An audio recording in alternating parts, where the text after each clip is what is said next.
Welcome everyone. Thank you so much for being here this afternoon. We are gathering here today to remember and celebrate the life of Carol Upham.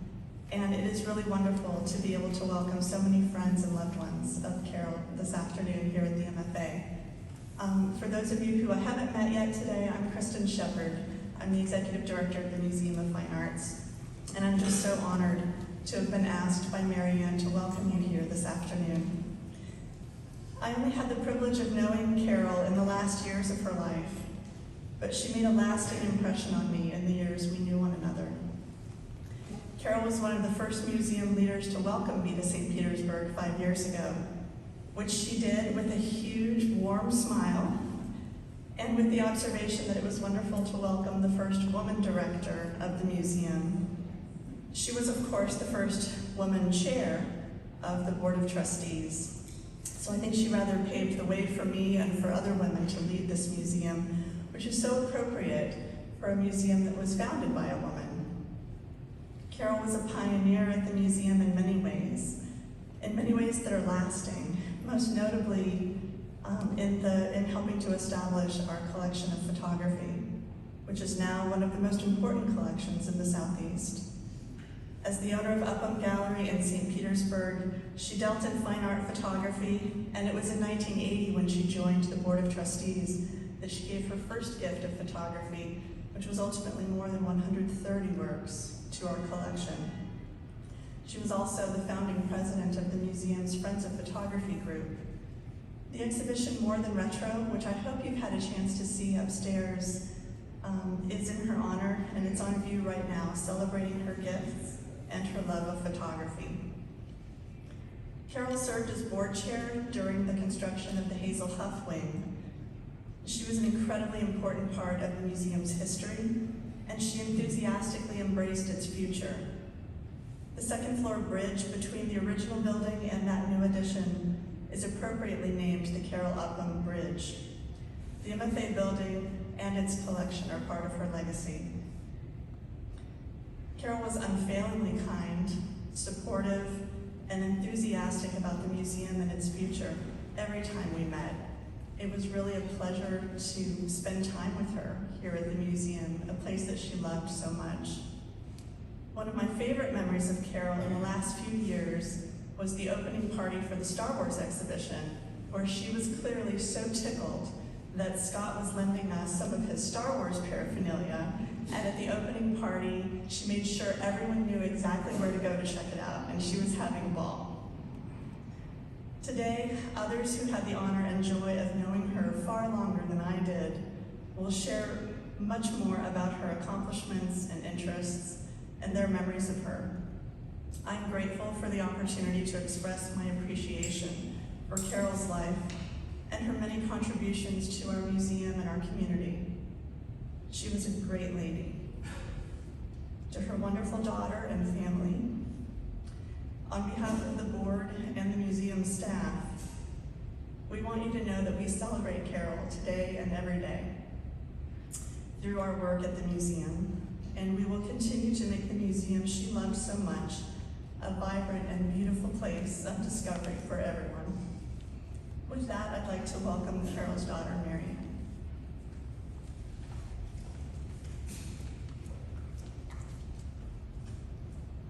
Thank you, Kristen, and to the Museum of Fine Arts.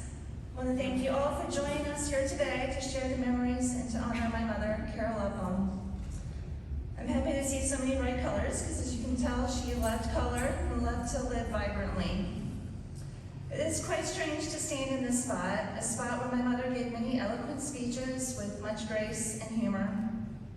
If I could sum up what my mom considered important, it would be family, faith, and photography. I would say the 3 phonetic F's. She always put family first and made a lasting impact on the community, all while motivated by her love of Jesus Christ. God truly blessed her, and that filtered out to all she touched. A little background on her was she was born in Chicago in 1934, raised by an Italian immigrant father and Irish mother in Highland Park, Illinois. She would say some of her fondest memories were from high school in the neighborhood backyards and growing up in Illinois. I've had the pleasure pleasure of going through her scrapbooks and discovered some unknown early accolades, like she was a table tennis champ, she won a speech contest for humorous decoration, which you can imagine. She was also voted class clown. Her family moved from Illinois to St. Pete in 1950 when her parents opened the Bon Air Motel on St. Pete Beach in 1953, which she's proud that the family continues today. She returned to the Midwest to attend Northwestern University, where she earned a bachelor's degree in English composition and a minor in French in 1957. Writing was her first passion, and after college, she worked in New York as a copy editor for publishing companies Cromwell, Collier, Macmillan Company, and Royer Inc., and for George E. Slowski, the King Features syndicated columnist.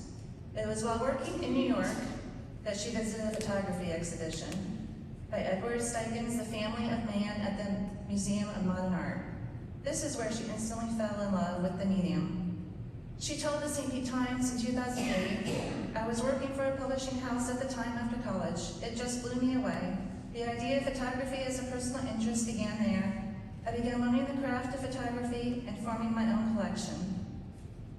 She returned to St. Pete Beach in the 60s to help her father with the motel.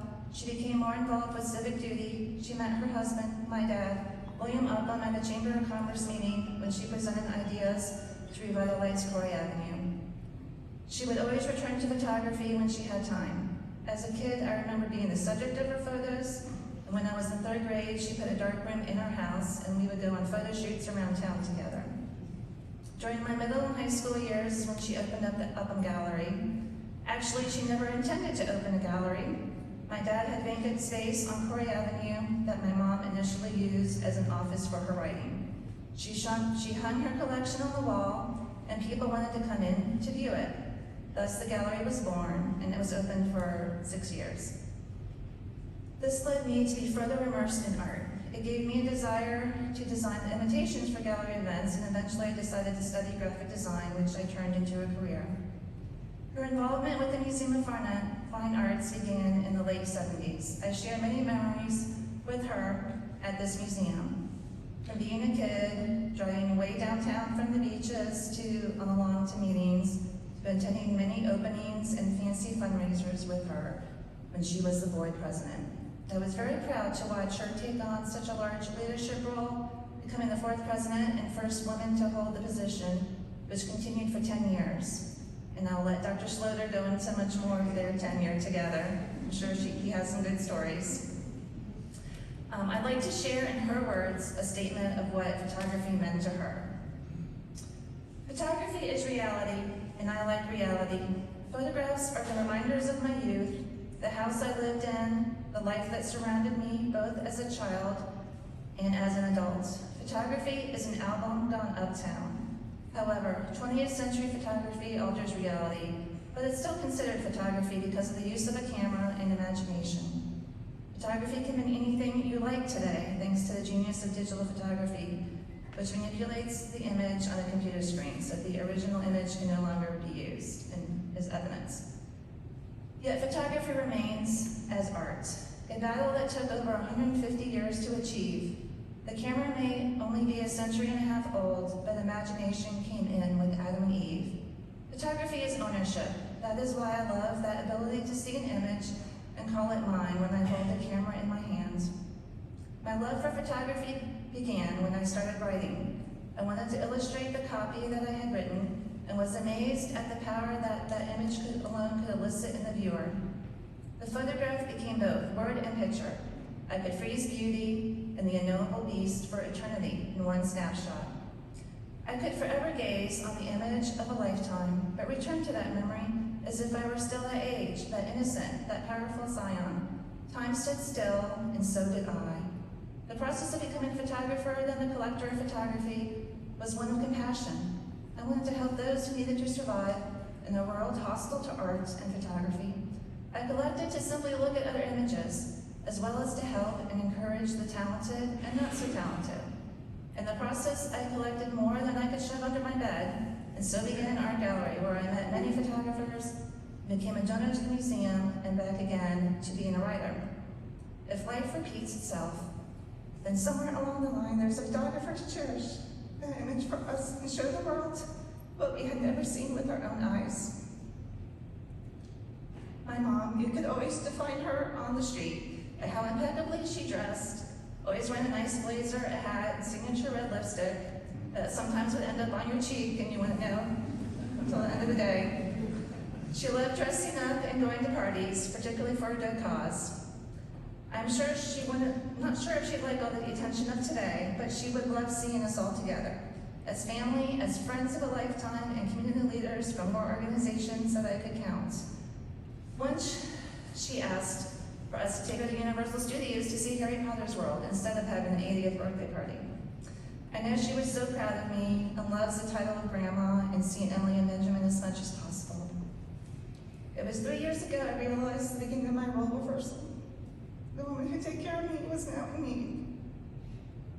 We made more cherished memories and took her to her favorite place, New York. She was the one who had always planned everything. This time I took charge. We did what you do in New York, Broadway shows, shopping on Fifth Avenue, even running the carousel in Central Park. There was in some photos. Life slowed down, but she could still enjoy singing. Looking back, I see so many times that God was there. She was surrounded by people who cared for her. Christmas was her favorite holiday, and she was called home to celebrate with God on Christmas Eve. I would be remiss if I didn't share her driving force, the one thing that gave her strength that she would want you to also know, her assurance of salvation. Knowing that she accepted Jesus into her heart is not just a good feeling, but it's allowed her to make a difference in many lives. It's given me the strength to know that we won't just see her again, but it gets me through each day. My mother told the times of her faith in 2008. It's become more important to me in the past 30 years. It girds everything I do. It comes first and everything else follows. She lived out one of her favorite verses, Matthew 6:33. Seek the kingdom of God above all else, live righteously, and he will give you everything you need. She instilled in me faith in God and a desire to give back to the community, as well as a deep appreciation for the arts. We shared a passion for photography, which I also share with my daughter Emily, and she's encouraged Benjamin in his interest in science and chess. She set an example for how to live and how to give of yourself. She leaves a legacy for me, for her grandchildren, and for each of us. Thank you.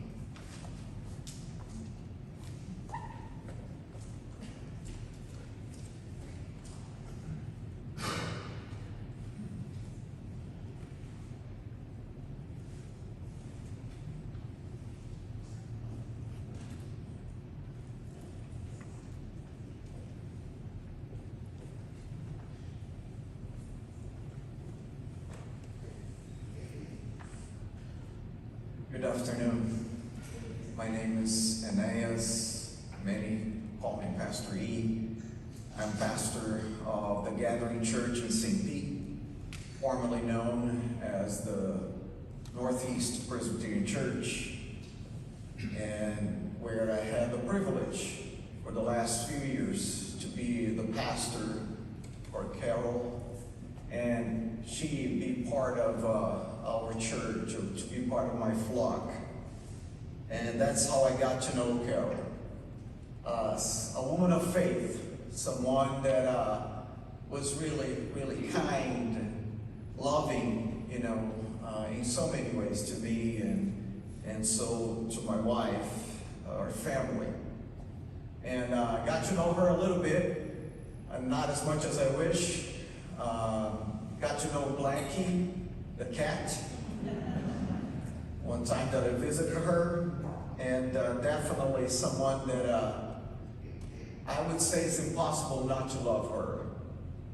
And when Mary Ann asked me to share briefly a word, and it's always a challenge for a pastor to be brief, but I will try my best. A thought or a thinking, I would say, came to my mind that is from this author, actually from Brazil, that he highlights the difference between living existence and legacy. He says, each and every one of us will die. That is a fact. So the question is not if we will die, but how we will live life between now and then. There are people who live but dying, while there are others who are dying but living. When it comes to legacy, we need to make a distinction between existence and living. Our existence will come to an end eventually, but it does not mean that we will no longer live. Though we may cease to exist here on this earth, our legacy will cause us to live. And he closes his thoughts with a question. If that is the case, what kind of legacy are we leaving here on this earth? When Mary Ann asked me to share, I could not help but to think about Carol as someone who left, is leaving actually a legacy, and therefore she will be living here for a long time. Like I said, I got to know her as a member of my church, as part of my flock, and somebody interesting, especially because when you start a ministry in a church, is you're trying to get to know people, and Carol was the easiest one for me to get to know and talk, and she always greeted me with a kiss on my cheek, which is always a Brazilian custom, but I don't know if she had that in mind or not, but it was always nice. And also she was very protective of me. Many people don't know that. I remember one time when we had a special event in our church, and there are leaders coming, and they're sharing a lot of things. One of them in particular tried to be funny and start making fun of my name, and he went on and on and on, And after the service, she came to me and she was really upset and said, what happened? Did I do anything? And she said, no, that individual was so inappropriate. I'm so upset, and she was really, really upset with the whole situation. And again, someone that it was difficult not to love. Carol was that person. But again, I believe Carol will live because of her legacy here, not only in our community of faith, but here in other situations, organizations that she was part of, that Mary Ann listed a number of them. But at the danger of perhaps being a little biased, I would say that Carol's legacy here on earth, to me, is intrinsically connected to her faith. The reason why I say that is, when I asked Mary Ann, not only because I got to know her, but when I asked Mary Ann, what are the biblical passages that you think Carol would like the most, or she highlighted somehow, and she mentioned two of them. One is from Matthew chapter 6, verse 33, where Jesus talks about not being anxious about anything, and at the end of that, it says, seek first the kingdom, and everything else will be added to you. And I can tell you that Carol, she knew the priorities in her life and the relationship she had with the Lord, and how that was, I would say, transpired into everything she did. But the other passage that I want to briefly read to you is a passage that comes from the Apostle Paul to a church in Colossae, the letter to the Colossians chapter 1, verses 7 to 14. The apostle says, you learn about the good news from Epaphras, our beloved co-worker. He's Christ's faithful servant, and he's helping us on your behalf. He has told us about the love for others that the Holy Spirit has given you. So we have not stopped praying for you since we first heard about you. We ask God to give you complete knowledge of His will, and to give you spiritual wisdom and understanding. And I want to highlight this particular verse. Then the way you live will always honor and please the Lord, and your lives will produce every kind of good fruit. And the passage goes on. The reason I want to highlight this particular verse, that it says, then the way you live will always honor and please the Lord, and your lives will produce every kind of good fruit.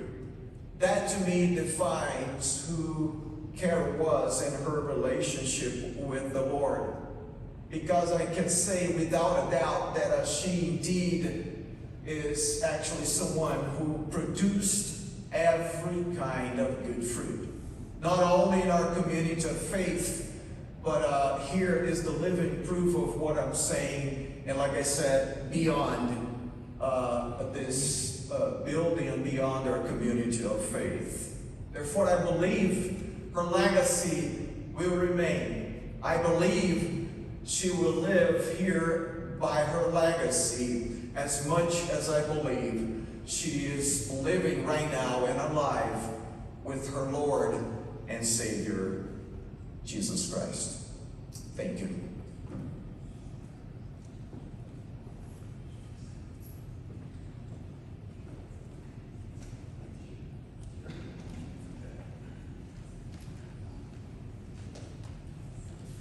Whoa.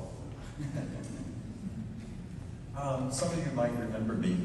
I used to work here with Carol Upham, actually. And in fact, Carol was one of the reasons why I came to St. Petersburg. She, as president of the board, was on the search committee for the new director. And in my interview, I was so impressed with her enthusiasm, her dedication, generosity, her vision for the museum that I just decided I had to be part of this museum. Plus, she was a lovely person. I mean, how could you not feel happy when you saw her coming at you with that luminous smile? And how could you refuse her anything? You couldn't. But that's how we raised $21 million to build the new wing in the education wing, because as many people in this room know, you couldn't say no to Carol Upham. And let's see if this worked. Yeah. So there's Carol coming into the new wing, which is still under construction. And I don't know what she's smiling at, but I gotta think that maybe she saw for the first time her name on the Carol Upham Bridge. And indeed, it was the elevated bridge that went from the old building to the new educational wing. And just as that was a juncture between the old and the new, Carol was kind of our bridge between old St. Pete and new St. Pete. And she loved education.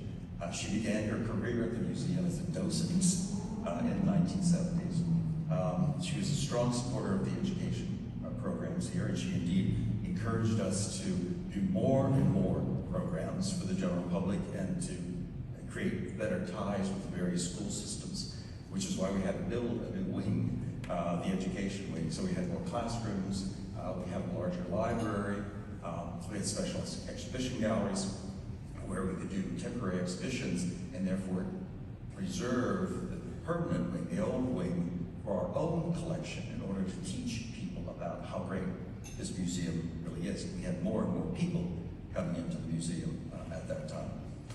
And as was mentioned, the gallery at the top of the stairs in the new wing, right at the end of the Carol Upham Bridge, was originally devoted exclusively for special exhibitions of photography and works on paper, which Carol obviously loved. We heard that she's a great collector. We know she's a great collector. She's a connoisseur. And truthfully, I learned a lot from docent Carol about the contemporary photography collection, because art-wise, I was stuck back in the 17th century. And she brought me forward to the 1970s, so I thank her for that. And as you know, she gave a large number of photographs. I was looking at the sessions of photography in the 70s or in the 80s and the 90s, and just about every year, Carol gave art to the museum or gave money to encourage us to buy works of art. And one of my favorites is this girl in a shiny dress by Anne Marcus, because every time I look at her, I see Carol looking back at me and smiling at me in this photograph. Originally, the museum didn't have a photography collection, as many museums in those days didn't, because photography was not considered fine art. Well, Carol was out to change that perception, and so she, along with Alan Dubois, who was the assistant director, and he got a National Endowment for the Arts grant in order to start the museum collection. And Carol was the first donor to give the matching funds for those acquisitions. And when you go through the museum, when you look at photographs, you see purchased with funds from the National Endowment for the Arts, thanks to Alan and thanks to Carol. And after Carol left, she founded the Friends of Photography, so there will always be a support system in the museum. Carol gave probably one of the most iconic photographs in American history in honor of her husband who died. This is Dorothea's Lane's portrait of a poor, hungry, worried migrant mother during the Great Depression, where you see she has one of her children wrapped in swaddling clothes, literally on her stomach, and the two others can't bear to look at the camera and hide their faces from this. Carol collected a lot of photographs by female photographers at a time when female photographers were often overlooked for male photographers. As we said, she was a photographer herself. She had a gallery in Corey Avenue where she showed works of female artists. She encouraged them, and she encouraged Florida artists, both male and both female, in the gallery. And as Kristen was saying, if you've not done it, we encourage you to go see this special exhibition, which is in the new wing on the top floor, which is more than retro art photography of the 70s, which is dedicated to Carol Upham.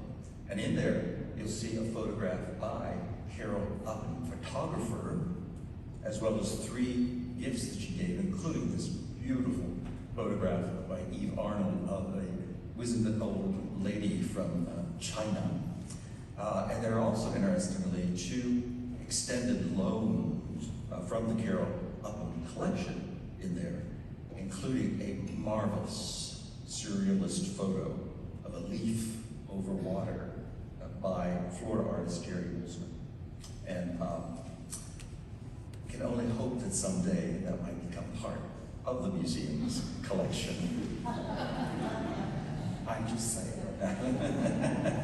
So many of you knew, as I did, Carol as president of the board, but as Chris was saying, she joined the board in the 1980s, and she held various positions. She was treasurer, she was vice president, she was chair of the accessions committee, and in 1998, she became president, the first female president of the board in the history of the Museum of Fine Arts. And she kept that job for 10 years, which is a long time if you're president of the board, believe me.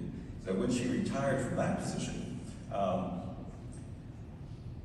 she was given by the Collector's Circle, in her honor, to the museum, a wonderful portrait that you see here. And Carol was a charter member of the Collector's Circle. So here you see Mary Ann, our hostess for this evening. So thank you so much for allowing us to honor your mother, to celebrate your mother tonight. And there's Mary Shue, who was secretary of the board at that particular time. And it's a marvelous, marvelous painting, which is on view in the galleries. And you all know Paul Rose, I'm sure. He was a singer, he was an actor, he was a civil rights activist.